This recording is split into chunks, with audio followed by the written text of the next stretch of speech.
મહારાજની જય, નિરાંત મહારાજની જય, પધારેલા હરિ ગુરુ સંતની જય. કારણ કે ગુરુના બાળકો સંતાને ભાવતો હોય. આ ગુરુ મહારાજની પ્રસિદ્ધિ છે. આપણે આ ગુરુ મહારાજનું કામ કઈ રીતે કરવાનું? આપણે દાડીએ રહેવા હોય એવું કામ ઉધડું સારી ક્યાંય નહીં રાખવાનું. મજૂરી, કારણ કે ઉધડું રાખવી ને તો એકદમ જાવી અને મોઢે મૂંજી રહેવી. ગુરુ મહારાજનું કામ આપણે ઉલટું છે. દાડીનું કામ કરવાનું કે હું ગુરુ મહારાજની દાડીએ, તો આવો ભાવથી આપણે કામ કરવું પડે. અને મહારાજે બહુ સારી વાત કરી, બધી નામની ને બધી રેણી કેણીની બધી બહુ સરસ વાત કરી. હવે નામથી બધો વહીવટ થાય છે, નામથી જગત હાલે છે, નામથી આપણી ઓળખાણ છે. આ બધી વાત પણ હવે એ નામ આવ્યું ક્યાંથી, એ નામનું ઘર કયું અને એ નામ જાશે ક્યાં, ત્યાં એનો વિચાર કરીને એ અનુભવમાં જાઓ. હવે આ નામ કેવું છે? શબ્દમાં આવે એવું નથી. શબ્દ લખાણો લાભુભાઈ કે જીવરાજભાઈ, શબ્દ લખાણો તો નામ આવ્યું, પણ આ તો શબ્દતાથી જ છે. શબ્દમાં આવે એવું નથી. તો હવે ત્યાં તમારો અનુભવ છે, ત્યાં કીધા જેવું કાંઈ છે નહીં. ત્યાં સત્સંગે નથી. તમારો જયારે અનુભવ થાય છે ત્યારે ત્યાં જો ગંગા સતીએ કીધું ને તેમ ભજન બોલે એમાં જાય, છૂટા છૂટા તીર બાઈજી નો મારો મારા કલેજા વિંધાણા રૂવાડા ઉભા થયા, સાચી ફાટું ફાટું થાય, હવે માંથી સરિયા જાતા નથી. પછી ગંગા સતી ત્યાં જવાબ આપ્યો, એ બાણ વાગ્યા હોય તો પાનભાઈ બોલાય નહીં, અને છૂટા સડે હાથમાં મૌન થઈ જાય. મૌન થઈ જાય. એ મૌન એ તમારું સ્વરૂપ છે. પણ આપણે કે આને રસ્તો હાલવા માટે આપણે બોલવાનું છે. બાકી અનુભવ તો તમારો છે. અનુભવ કોઈનો કામ નહીં આવે. ગુરુ મહારાજે બહુ આ તો ગંગા સતીના પદ બે આલ્યા ને, પણ જેમ સેમ જ છે કે એવી તને યુક્તિ બતાવું કે આજ બીજી ભાત તને પાડી દઉં, પણ અત્યારે જો આપણે આ યુક્તિ જ છે, આ યુક્તિથી આપણી મુક્તિ થાય. એ તો આપણે નિરાજ દેશની બહુ થિયરિકલ વાત છે, અને પ્રેક્ટિકલ કરીને યુક્તિ બતાવી. પેલા યુક્તિથી ચાલુ કર્યું, જગતનું જ્ઞાન કરાયું. એમ કરતા કરતા કરતા આપણને જ્ઞાન લઈ ગયા. હવે એ આપણા અનુભવમાં આવી રહું જો પછી કીધા જેવું કાંઈ છે નહીં. ત્યાં કોઈ વસ્તુ જ નથી. પણ આ પંથ આપણે હાલવાનું છે. મારે મંજી મહારાજને ઘેરે આવવું હોય તો મારે ગાડી લઈને અહીંયા આવવું પડે. હવે ગાડી લઈને આવ્યા ને અહીંયા મૂકીએ, અને હવે બારણામાં આવી ગયા પછી મારે એ પંથ મારે મૂકી દેવો પડે. પછી એ પંથ નો, કારણ કે પૂજી ગયા. એમ જયારે તમે તમારા અનુભવમાં પૂછશો ત્યારે આ વસ્તુ આનો આનંદ જ આવશે. આમાં કઈ બીજું છે જ નહીં. કારણ કે દરિયો ડોળવા જાવ તો કઈ આવે એવો તો આખો વિશ્વનો મારો નાથ કરતા છે, તમે જોવો તો ખરા. પણ એ તમારા અનુભવમાં. એટલે સંતોએ કીધું, ઘડના રે ગળી છે ઘાટ ઘાટ ની રે લોલ, ઘડનારને નથી નાટ જાટ જો પરગટ, પ્રભુની આશે મૂર્તિ રે લોલ. વાહ ભાઈ વાહ. સંતોનો અનુભવ તો જો, તમે અનુભવ તો જો. આ 87 કરોડમાં દીબુ પાડ્યું કેમ આની દેખો કરો, પણ એ નહીં, એ નહીં. હવે ઈવડો ઈ છે તમારું સ્વરૂપ ને ઈ તમે સવો. હે આવી વાત સંતો મહાપુરુષે કરી છે.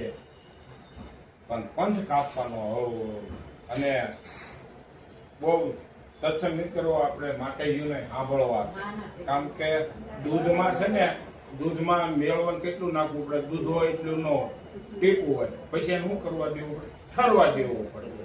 પછી વારીથી કરી એને ઉખેડી કરો તો નહીં ગામે એને ટાંકી દો, એને ટાઈમ દાવા દો, અવાર પડશે ઠરી જશે.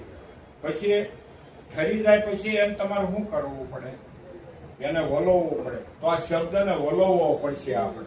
આપણે જયારે આમાં જ્ઞાનનો સાંટો આવે એને ઠરવા દો, પછી આ શબ્દનું વલોણું કરવું પડે. હવે વલોણું કર્યા પછી માખણ ક્યાં હોય? પછી હેઠે ડખોએ કાંઈ આવે ખરું? કાંઈ ન આવે. ખોવા સિવાય હાથમાં ન આવે ને. તો જ્ઞાન નિરંતર મહારાજે બહુ વાત કરી, બહુ સુંદર વાત કરી કે તર લેવાના કાજે વિવેક કરીને વિષય છે. પછી બીજાને એમની નજર ન, મેં તો મગન કર્યો, મન કેરો, મન કેરો, સેજે સેજે મને સારો થયો. હવે એ માખણ તો આવી ગયું, પછી હવે માખણ તો બની ગયું બા, પણ એ તરતર થાય છે. મારી જે ખાવા ને તરતર પણ એમ તાવવું પડે, તાવવું પડે. એમાં શરીરને છે ને તમે તવાઈ જવું પડે. મેના ટોણા બધાને ભરતી છે ને ભાજી છે, ભાજી બધા મેના ટોણા મારે તો તમારે તવાઈ જવું પડશે. પછી જયારે તવાઈ જશો ને તે આવરણો છે ને બધા તમારા ઓલા કાઢી નાખશે. ઓલા મારી તમે જે વાતો કરવા હતા ને એ તાવી નાખશે. અને શુદ્ધ સચિદાનંદ પછી તમે દીવો થાય છે અને એ શુદ્ધ સચિદાનંદ. હવે જે બની જાય પછી જ્યાંમાં નાખો એમાં લાડવામાં નાખો, લાડવો બની ગયો. મોહનથાળમાં નાખો, મોહનથાળ જેવી તમારી મીઠાઈ બનાવી બનાવો. એમ તમારું સ્વરૂપ જયારે એવું બની જશે ને પછી હવે ક્યાંય જોયું જ નહીં. પણ આ ભક્તિની છે ને, ભક્તિની આપણને રીત આવડવી જોઈએ. ભક્તિ કોને કહ્યું પેલા એ આપણે વિચાર કરવાનો. જે બહાર બધું કરવી છે ને એ ભળતી છે. સદગુરુ મહારાજ એ કાઢ નાખે, એને બાદ કરી નાખે તો આ વાત સમજાય છે. એના માટે સંતો બધા બહુ બધા બોલ્યા છે. બહારની નવદા ભક્તિમાં એવડો નથી, બરોબર? એ ભક્તિ કહેવાય. અને અંદરની ભક્તિ જયારે તમારા પ્રગટ થાય ત્યારે ઓલી કાઢવી નહીં પડે ભાઈ. એની રીત આપણને આવડવી જોઈએ ખરેખર. કારણ કે આપણે ભજનમાં જાઉં તો હું મારે કોઈને સમજાવવાની જ જાઉં, મારે સમજવું છે. હવે ઈ મને આડું આવે એટલે હું સત્સંગમાં જાઉં કે હું આ સત્સંગમાં આવું બોલું છું અને હું આ કાર્ય કેમ આવું કરું છું મને યાદ આવે. સત્સંગમાં જાઉં તો આપણે હાથે જાવ. આપણે કાર્ય કર્યું કે હું સત્સંગમાં એટલો બધો સત્સંગ કરું, બ્રહ્મ જ્ઞાનનો હું આમ કેમ કરું છું એનો વિચાર આવે. કોઈના અવગુણ મારે કાઢવા નથી, મારા અવગુણ મારે કાઢવા છે. કોઈના દોષ જોવા નથી, મારે મારા દોષ જોવા છે. ત્યારે આ વસ્તુ બધી પ્રગટ થાય છે. શબ્દમાં કીધું કે વાતો એ વડું ન થાય. પાણીનું ઘી બને તો દુનિયા લુખું ન થાય. તો વડું બનાવવા બહેનોને હાથો નાખવો પડે. હાથો નાખીએ એને ઉઠલાવવું પડે. તો શબ્દ છે ને, શબ્દને ઉઠાવવો પડે. જે મહાન પુરુષોની જે વાણી અનુભવની છે ને એ શબ્દને તમારે બરોબર તોડ કરવો પડે તો આપણને ખબર પડે. કારણ કે આ તો વિશાળ અમાપ છે. આ કોઈ માપમાં આવે એવું નથી. અમાપ વસ્તુ છે. આ કોઈ માપમાં, અને માપ કાઢવું હોય તમારે ફક્ત કાઢી શકો. બલિરાજા પાસે 3.5 ડગલા પૃથ્વી માંગી ભગવાને તો બધું લઈ લીધું. કે હવે આ ડગલું વધ્યું લાંબા થઈને હોઈ ગયા કે મૂકી દો મારા. તમારા ડગલા 3.5 જ થાય. જેની ઉંમરો જેટલી જેની ઊંચાઈ 3.5 ડગલા થાય તો આ તમારા ધરતીનું માપ. આ માપ આવી જાય. એમ આપણું માપ આપણે કાઢવાનું. આપણું માપ આપણે કાઢવું. આ જ્ઞાન એવું છે, આ નિરાળું જ્ઞાન છે, નરવું જ્ઞાન છે. અને આ કર્મકાંડ રહિત છે. રોગી માણસને પરેજી ઘણી પાડવી. વન રોગી કે જેને નિરોગી હોય જેને કાંઈ પાડવું ન પડે. ડાયાબિટીસ છે મારે તો મારે ધ્યાન રાખવું પડે, પરેજી પાડવી. પણ જેને ડાયાબિટીસ જ ન હોય એને ક્યાં વાંધો છે? તો આ એક જાતનો નિરાંત મહારાજ કે રોગ ઉપડ્યો છે. જપ કરું, તપ કરું, વ્રત કરું, આરાધના કરું, શંકર મારાથી કમળ પૂજા કરું, આ બધા છે ને એક જાતના મનના રોગ છે.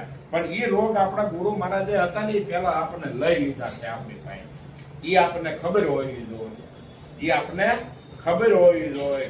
એ રોગ બધા લઈ લીધા અને પછી એવી ઔષધિ આપી, એવી આપણને આપી કે આપણે નિરોગી બનાવ્યા, આપણને નિરોગી બનાવ્યા. તો આ વસ્તુ નિરાંત દેશની છે. એટલે નિરાંત મહારાજને બોલવું પડ્યું કે નીચી પીરખીને ગુરુ કરવા ભાઈ, ઓ સદા નીચી પીરખીને ગુરુ કરવા. તનનો મનનો ધનનો પરસોપ માગે તો એની પાસે લઈને સીધ પગ ધરવા. ઓ ભાઈ નીચી પીરખીને ગુરુ કરવા. આપણા સમ્રાટ આવા નિરાંત મહારાજ બોલી ગયા તો આપણને ન ખબર પડે, આપણને ન ખબર પડે. અને તન તો તન ગુરુ મહારાજ, પણ તનમાં ભેદ છે.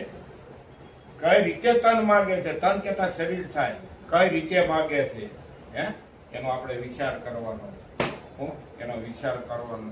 કારણ કે આના મર્મ ઘણાય છે. તો આપણે કઈ રીતે માંગ્યું છે અને આપણને ગુરુ મહારાજે કઈ રીતે આપ્યું છે એની આપણને ખબર પડી જાય. પછી બીજેથી આઘું ભગા જ્ઞાન માથું ન ઝુકાવાય. અને માથું ઝૂકતો બીજે તો પાયમાલ થઈ ગયા એમ એટલું નક્કી રાખવાનું. કારણ કે આ વાત એવી છે, આ વાત એવી છે. અને એ જયારે આપણી સુરતા પકડશે ત્યારે આ મેળ પડશે. થોડે જાદુ મીઠું, બરોબર. કારણ કે આ તો અમાપ વસ્તુ છે, આ આપણું કાંઈ છે નહીં. ગુરુ મહારાજનું છે. સર્વ સંતોને સાંભળવાના છે, માતાજીને સાંભળવાના છે. ગુરુ મહારાજની થોડી પરસાદી ખાધી છે અને બીજાને ભેંસવાની છે. એક પદ બોલું છું, વાય સહકાર આપજો. આ પદ ભક્તિ કેવી રીતે કરવી એની વાત છે. રામ ભજાની રીત જને આવડી રે, રામ ભજાની રીત જને આવડી રે. એના સુધર્યા છે સર્વે કાજ. રામ ભજાની રીત જને આવડી રે, રામ ભજાની રીત જને આવડી રે. કોઈ તીરથ વ્રત કરે આતરા રે, કોઈ તીરથ વ્રત કરે આકરા રે. કરે કરણી ના કોટી ઉપાય. રામ ભજાની રીત જને આવડી રે, રામ ભજાની રીત જને આવડી રે. કારણ કે આ રીત આપણને આવડવી રહી જોઈએ તો પછી કઈ ડગે જ નહીં. પદાર્થને પકડે કઈ ન સરે રે, પદાર્થને પકડે કાંઈ ન સરે રે. ઘાટ મેલી અઘાટે જાવ. રામ ભજાની રીત જને આવડી રે, રામ ભજાની જાવ. રામ ભજાની રીત જને આવડી રે. આવા અનેક જોયા છે દાખલા રે,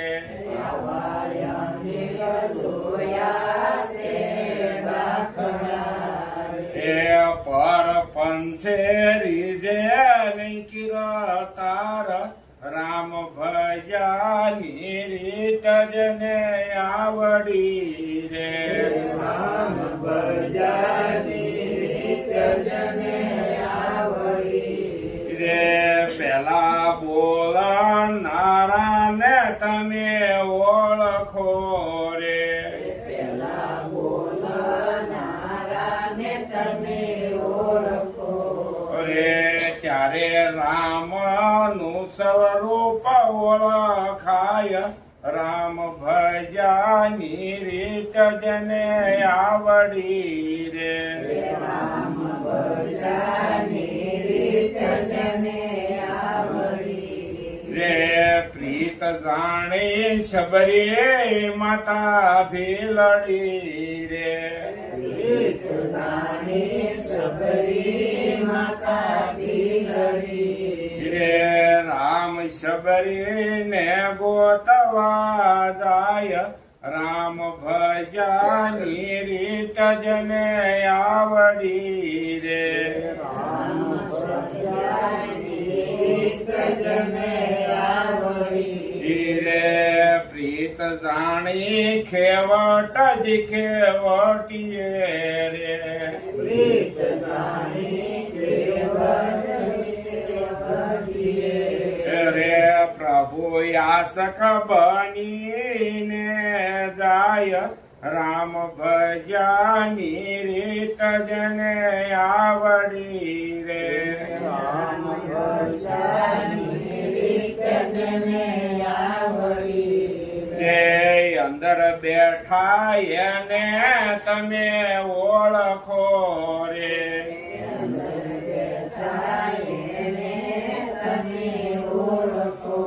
રે બાર સીધને ગોતવા જાવ રામ ભજાની રીત જને આવડી રે રામ ભજાની રીત જને આવડી રે ગુરુ લાલન ના પરતાપથી રે ગુરુ લાલના પરતાપથી રે દાસ લાભુ જુદો નો ધરાય રામ ભજાની રીત જને આવડી રે